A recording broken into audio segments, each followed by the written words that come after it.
Hi guys! Welcome sa aking vlog. So ito nga po pala ulit ang inyong Wilma Maybita, ang Inday ng Oman. So ngayon ay hindi muna ako Inday ng Oman. Signing off muna ako sa pagiging Inday. So ako nga po pala ang inyong bakasyonistang Inday. Kasi po nasa Pinas na po ako ngayon. So andito po ako ngayon sa hotel. Naka-quarantine for 3 days. So syempre, inaabot din ako ng 5 days kasi waiting po ako ng aking swab test. So ang aking pong quarantine hotel ay napunta po ako sa Sogo. Sa Sogo po ako napunta. Ayan. Kasi wala na pong available na hotel. So, kaya dito. Siyempre, malaka naman maging choosy pa ako, diba? So, ayun.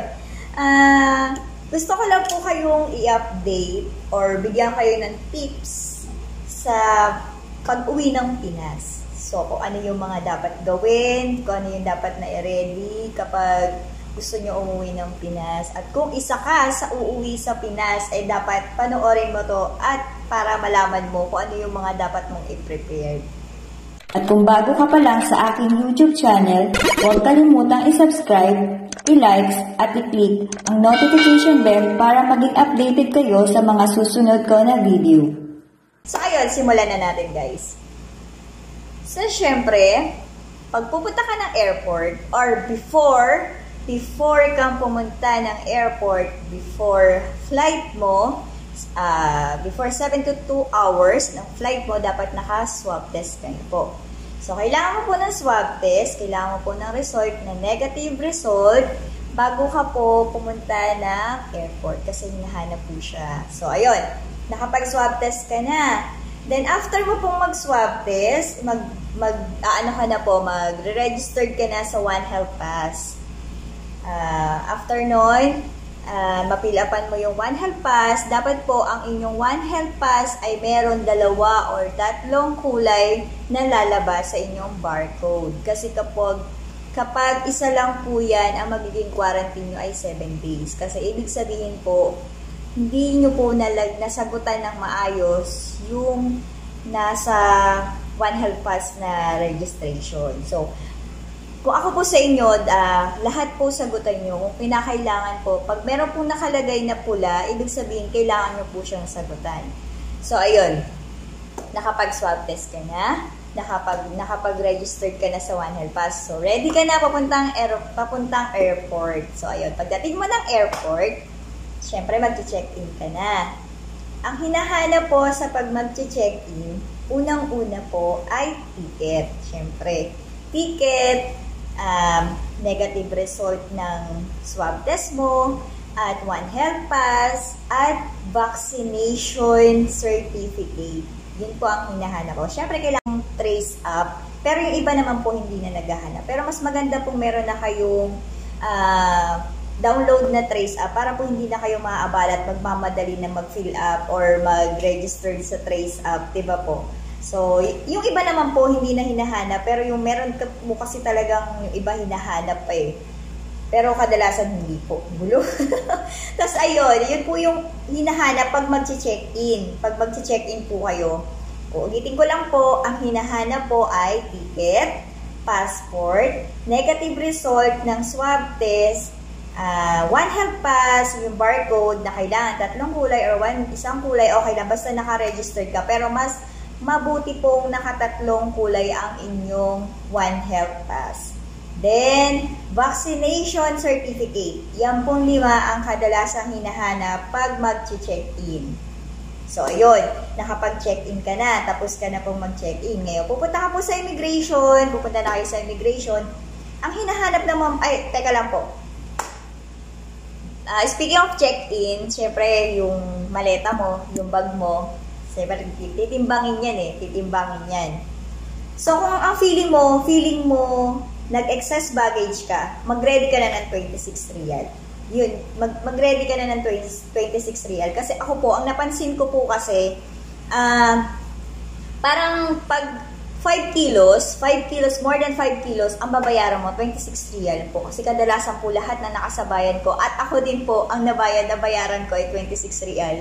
Kahit na konti or marami yung aking Pero pag marami na po talaga, talagang maabot po ng 52 real. So, ayun, abutin ka po ng 26 real. Kung alam mo pong nag-excess baggage ka, mag-ready ka na po ng 26 real para hindi ka na po magkahagilap or mag-aalis ng gamit mo sa bag mo, diba? So, ayun, tapos ka na sa check-in. So, pagkatapos po mag-check-in, diretso na po kayo sa immigration. Pagdating naman po sa immigration, ang hinahanap ay passport at yung ikama, yung ID po natin sa Oman. Yun po yung hinahanap, yung dalawa. Then, after po nun, pag natataka na po ang inyong passport, boarding na kayo, yung mga gamit nyo ay x-ray yan. So, syempre, dadaan na kayo doon, iaanin nyo lahat yung gamit nyo, surrender nyo, dadaan doon sa x-ray, yung relo, yung belt, lahat po yan tatanggalin nyo, ilalapag nyo po doon para x-ray. Then, after nun, ayun na, diretso na po kayo papuntang aeroplano. Then, pagsakay nyo po sa aeroplano, ang hahanapin naman po sa inyo, syempre, yung seat number nyo. Seat number, yung upuan nyo po. Kung anong number nyo po sa upuan. So, ayun. Nakasakay na kayo ng aeroplano. So, papunta na kayo ng Pinas, diba? Pag direct flight, 8 hours. Kami kasi direct flight kami. Muscat to Manila, 8 hours. So, ayun. Nalagpasan mo na yun. Then, nasa Pinas ka na. Happy! Nasa Pinas ka na. Then after nun, paglapag niyo sa Pinas, sasalubungin kayo ng mga taga-OWA, ng mga pulis. So, ayun, idadalhin kayo sa isang room, i-orient nila kayo, tapos i-check yung inyong One Health Pass, kung ilan ang kulay, kung ayan na ba, dyan na titignan yung barcode, kung naka-3 kulay ba kayo, or naka-1 kulay. I-check na nila yan. Tapos, kasi sila din po yung magsasabi kung ilan pong quarantine kayo. Kasi dun po yan babase kung naka-1 vaccine lang po kayo, na kung may swab test po kayo, yan. Sila po yung mag-check yan. So, after po nun, sasabihin sa'yo kung ilang araw ka po i-vaccine sa swab test. Tapos, diretso na po kayo immigration. Lilinawin ko lang po kapag full vaccinated ka po at negative result ka po, mayroon ka pong swab test, ang quarantine mo po ay 3 days. 5 days. Palagay natin 5 days kasi after 3 days po magsa-swab test ka. Then after swab test, mag-aantay ka po. Expected mo po 2 days mag-aantay ka ng iyong result ng swab test. Pag isa lang po yung inyong vaccination at wala po kayong swab test, 5 days po, mag-aantay po kayo ng 5 days bago kayo ma-swab test, and then expected 2 days, magiging 7 days po siya. Iyon po. So, ayun. Tapos na po kayo doon, diretso na po kayo ulit sa immigration. Tatatakan po ulit ang inyong passport kasi papasok na kayo ng Pinas. So, ayun. Natatakan na ang inyong passport, then pipicturean kayo, then ayun na. Pipilahin naman po kayo ulit ng mga taga-OWA. Tapos may bibigay ko sa inyong form, papifill upan po kayo ulit about sa inyo, information para sa inyo.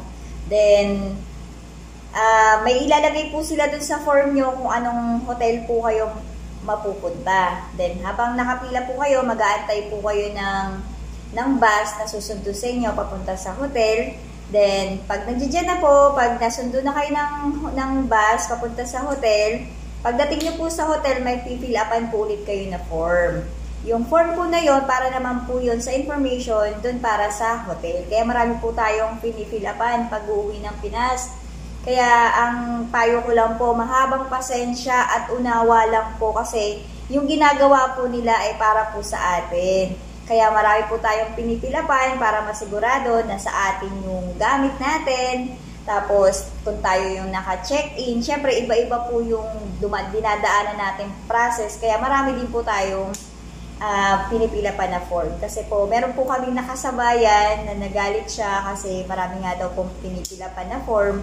Ganito, ganyan, keso ganon. Parang, syempre sa pagod, naiintindihan din naman namin, syempre sa pagod, sa stress, diba? Pero, ganun talaga ganun talaga yung proseso Maraming protocol ng Pilipinas. Kaya kailangan na lang natin sumunod para maging smooth yung pag-uwi natin sa Pinas. So, ayun, kapag nakapag-fill up ka na po, iso-surrender mo po sa front desk yung passport ninyo. Tapos may pipirman po kayo dun sa harapan. Then sasabihin sa inyo kung anong room po kayo at ihahatid na po kayo ng mga assistant nila. So ayun. So pahinga ka na sa hotel at yun na nga po, yun lang po yung ma-share ko sa inyo about sa pag-uwi sa Pinas. Sana po nakakatulong ako sa inyo at medyo naliwanagan po kayo. Kung meron po kayong mga tanong, comment lang po kayo sa baba, pipilitin ko pong sagutin.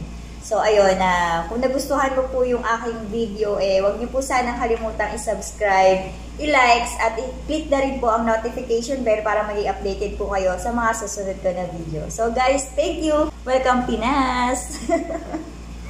Thank you, guys!